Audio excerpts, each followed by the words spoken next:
నాకు ఇచ్చిన అవకాశాన్ని బట్టి దేవునికి వందనాలు చెల్లించుకుంటున్నానండి. దేవుడు సెలవులో పలికిన 7 మాటల్లో 4వ మాట మాట్లాడుకుందాం. మత్తయి సువార్త 27వ అధ్యాయం 45, 46, 47 వచనాలు ఒకసారి చదువుకుందామండి. మధ్యాహ్నము మొదలుకొని 3 గంటల వరకు ఆ దేశమంతా చీకటి కమ్మెను. ఇంచుమించు 3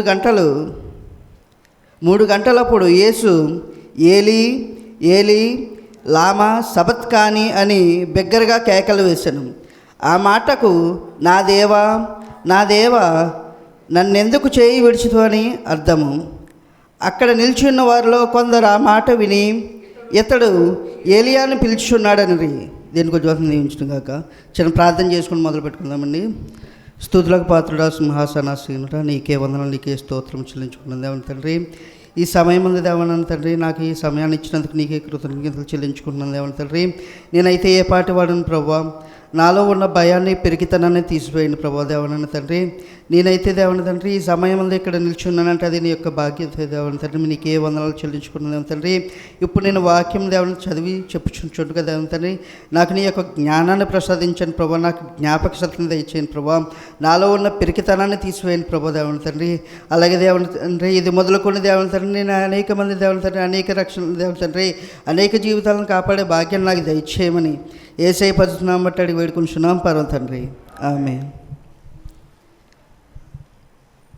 మత్తయి సువార్త 27వ అధ్యాయం 46లో చూసుకుంటే ఇంచుమించు 3 గంటలప్పుడు యేసు ఏలీ ఏలీ లామా సబత్కాని అని బిగ్గరగా కేకలు వేశాను. ఆ మాటకు నా దేవా నా దేవా నన్నెందుకు చేయి విడిచితవని అర్థము. ఆ మాటకి ఏమని అర్థం అండి? నా దేవా నా దేవా నా చేయి ఎందుకు విడిచితవని అర్థము. అక్కడ నిల్చున్న వారిలో కొందరు ఆ మాట విని ఇతడు ఏలియాను పిలుచున్నాడండి. ఎవరిని పిలుచున్నారు అనుకున్నారండి? ఏలియాను పిలుచుతున్నారు అనుకున్నారు. కానీ యేసు వారు ఎవరిని పిలిచారండి? ఒకసారి చూసుకుందాం. యోహాను సువార్త 8వ అధ్యాయం 29వ వచనం చదువుకుందాం.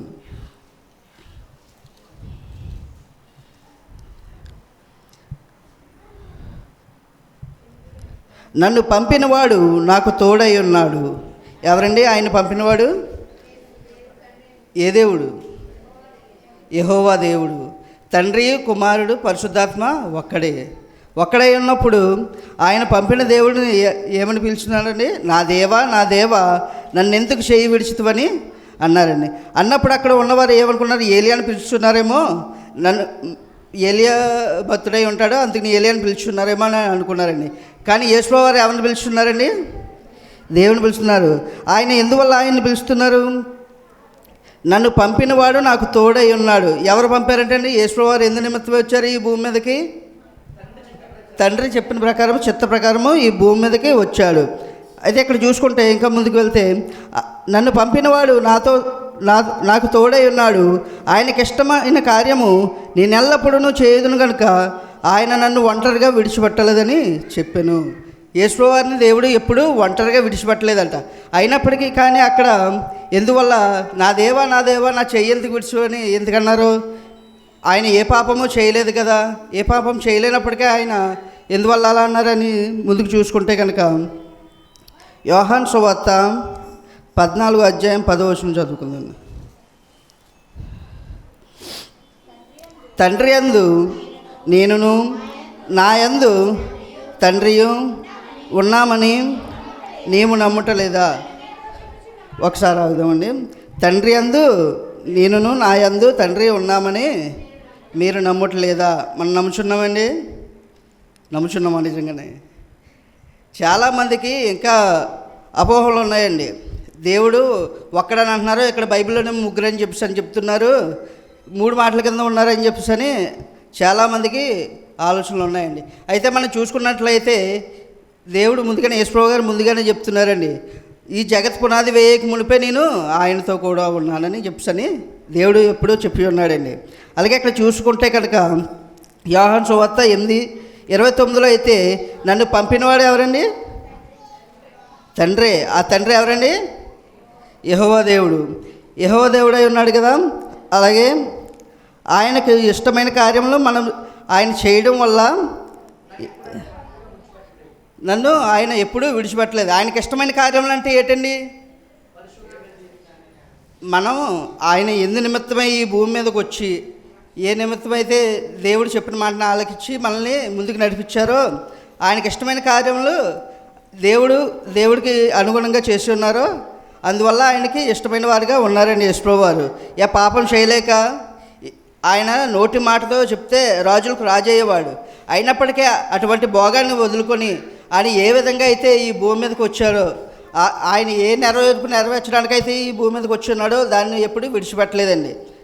ఆయన పాపం చేయాలనుకుంటే ఏ విధంగా పాపం చేయొచ్చు, ఎవరికి తెలియకుండానే చేయొచ్చు. ఉపవాసం చేసినప్పుడు అయితే సాతానుడు ఆ కొండపైకి వచ్చి ఏ విధంగా అయితే అన్నారు, నువ్వు ఈ రాళ్ళను రొట్టెలుగా చేసుకుని తినమని చెప్పినప్పుడు ఆయన ఒక మాటతో చెప్పలేడా, తినలేడా?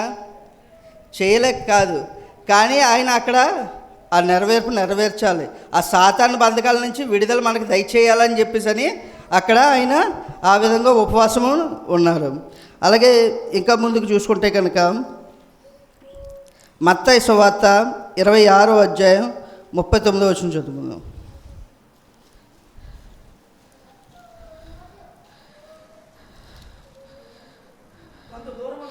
కొంత దూరము వెళ్ళి సాగిలపడి, నా తండ్రి సాధ్యమైతే ఈ గిన్నె నా యొద్ద నుండి తొలగిపోనిమ్ము, అయినను నా ఇష్ట ప్రకారము కాదు నీ చిత్త ప్రకారమే కానిమ్మని ప్రార్థించాను. ఇక్కడ చూస్తున్నామండి, యేసుప్రభువు గారు సిలువ వేయబడక ముందు ఒక కొండ మీదకి వెళ్ళి తన శిష్యులతో పాటు అక్కడ ప్రార్థన చేసి ఉన్నారు. ప్రార్థన చేసినప్పుడు అక్కడ ఏమని ప్రార్థన చేస్తున్నారండి? నా తండ్రి సాధ్యమైతే ఈ గిన్నె, ఏ గిన్నె అండి? మన యొక్క పాపములను మోయడానికి ముందుగా ఆయనకి చూపిస్తున్నాడు దేవుడు. ఈ గిన్నె నేను మోయలేము అనుకోని యేసుప్రభువు వారు ఏమంటున్నారు? తండ్రి నీకు ఇష్టమైతే, నీకు సాధ్యమైతే ఈ గిన్నె నా యొద్ద నుండి, నీకు ఇష్టమైతే ఈ గిన్నె నా యొద్ద నుండి తొలగించమని చెప్పేసి అంటున్నారండి. ఆయన ఏ పాపము చేయలేదు. ఏ పాపం చేయకపోయినప్పటికీ యేసుప్రభువు గారిని ఎందుకు చేయి విడిచిపెట్టారండి? మన యొక్క పాపంలోనే ఆయన మీద వేసుకొని ఉండడం వల్ల ఆయన పాపాత్ముడైన, మన యొక్క పాపం వల్ల ఆయన పాపాత్ముడు అవ్వడం వల్ల అక్కడ యెహోవా దేవుడు ఆయన యొక్క చెయ్యి విడిచిపెట్టారండి. మనం కూడా ఏ విధంగా అయితే మన యొక్క పాపంలోనూ, అసలు పాపం అంటే ఏంటండి? ఆత్మ ఆజ్ఞాతిక్రమమే పాపము. మనం ఎటువంటి ఆజ్ఞలను తిరస్కరిస్తున్నామండి? మనం ఎటువంటి పాపములను ఏ విధంగా అయితే మనం పాపం చేస్తున్నామో, పాపం అంటే ఆజ్ఞ ఒక్కటే కాదండి, మరణం అనే పాపాన్ని కూడా దేవుడు మన నుంచి దూరం చేయడానికి, ఆయన ఒక పరలోక రాజ్యంలో మనల్ని చేర్చుకోవడానికి ఆయన ఈ లోకానికి వచ్చి ఉన్నాడండి. మన యొక్క పాపములను తీసివేయడానికి ఈ లోకంలోకి వచ్చి ఎన్నో శ్రమలు అనుభవించి ఆయన సిలువలో ఎంత కష్టం వచ్చినప్పటికీ, ఎన్ని శ్రమలు వచ్చినప్పటికీ ఆయన యెహోవా దేవుడు విడిచిపెట్టలేదండి. కానీ చివరిలో ఎందుకు విడిచిపెట్టాడు? మన యొక్క పాపములను ఆయన మీద వేసుకోవడం వల్ల, ఆయన పాపాత్ముడు అవ్వడం వల్ల ఆయన విడిచిపెట్టాడండి. విడిచిపెట్టడం వల్ల ఆయన ఎంతగానో బాధపడ్డాడు, బిగ్గరగా కేక వేశాడండి. దేవుడు ఇచ్చిన వాక్యం దీవించిన కాక. ఈ వాక్యంలో తప్పులు పొరపాట్లు ఉంటే క్షమించండి.